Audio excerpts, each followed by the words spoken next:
Tenali Telugu Desam party కార్యాలయంలో శుక్రవారం సాయంత్రం 3 గంటల నుంచి 5 గంటల వరకు గ్రీవెన్స్ నిర్వహించడం జరుగుతుందని పట్టణ పార్టీ కమిటీ మాజీ అధ్యక్షులు మహమ్మద్ కుద్దూస్ తెలిపారు. ప్రజల నుండి వారి సమస్యలపై శాసనమండలి సభ్యులు ఆలపాటి రాజేంద్ర ప్రసాద్ అర్జీలను స్వీకరిస్తారని ఆయన తెలియజేశారు. స్థానిక రామలింగేశ్వరపేటలోని తెలుగుదేశం పార్టీ కార్యాలయంలో శుక్రవారం సాయంత్రం 3 గంటల నుండి ప్రజల నుండి వారి సమస్యలను పరిష్కారం కొరకు అర్జీలను తీసుకోవటం జరుగుతుందని పట్టణ కమిటీ మాజీ అధ్యక్షులు మహమ్మద్ కుద్దూస్ తెలిపారు.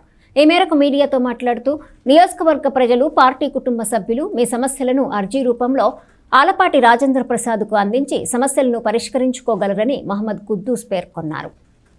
కూటమి ప్రభుత్వం చంద్రబాబు గారి నాయకత్వంలో ప్రతి శుక్రవారం ప్రతి నియోజకవర్గంలో కూడా 175 నియోజకవర్గాల్లో ఉన్నటువంటి శాసనసభ్యులు, ఇన్ఛార్జీల సమక్షంలో ఆ నియోజకవర్గంలో ఉన్నటువంటి ప్రజల యొక్క సమస్యలు ఏ విధంగా పరిష్కరించబడతాయి, పరిష్కరించకపోతే కారణాలు ఏంటని తెలుసుకోవడం కోసం ప్రజా దర్బార్ కార్యక్రమం ఏర్పాటు చేయడం జరిగింది.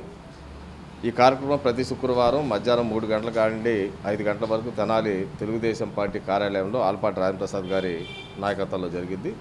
తెనాలి నియోజకవర్గంలో ఉన్న ప్రజలందరికీ ఒకటే విజ్ఞప్తి చేస్తా ఉన్నాం. మీకు ఉన్నటువంటి మరి ముఖ్యంగా వ్యక్తిగత సమస్యలు దయచేసి కొద్దిగా తీసుకురావద్దు.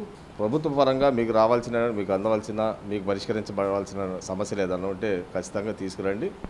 పరిష్కార దిశగా అర్జీల ద్వారా తీసుకొని తక్షణమే పరిష్కరించే సమస్యలు మీ ముందే పరిష్కరించబడతాయి. లేకపోతే దాన్ని కాల వ్యవధిగా దాన్ని మేము ఉన్నటువంటి సమస్య పరిష్కార దిశగా ఈ ప్రభుత్వం, కూటమి ప్రభుత్వం చంద్రబాబు గారి నాయకత్వంలో ఇక్కడ నాదెళ్ల మనోహర్ గారు, అదేవిధంగా ఆలపాటి రాజేంద్ర ప్రసాద్ గారి నేతృత్వంలో పరిష్కరించబడతాయని చెప్పేసి మేము అందరికీ సమన్వయంగా తెలియజేసుకుంటూ ఈ కార్యక్రమాన్ని సద్వినియోగం చేసుకొని మీకున్న సమస్యలను పరిష్కరించుకోగలరని చెప్పేసి రేపు మధ్యాహ్నం 3 గంటల కాడి సాయంత్రం 5 గంటల వరకు తెనాలి నియోజకవర్గ తెలుగుదేశం పార్టీ కార్యాలయంలో ఈ యొక్క అర్జీల స్వీకరణ కార్యక్రమం జరిగింది. ప్రజలు వినియోగం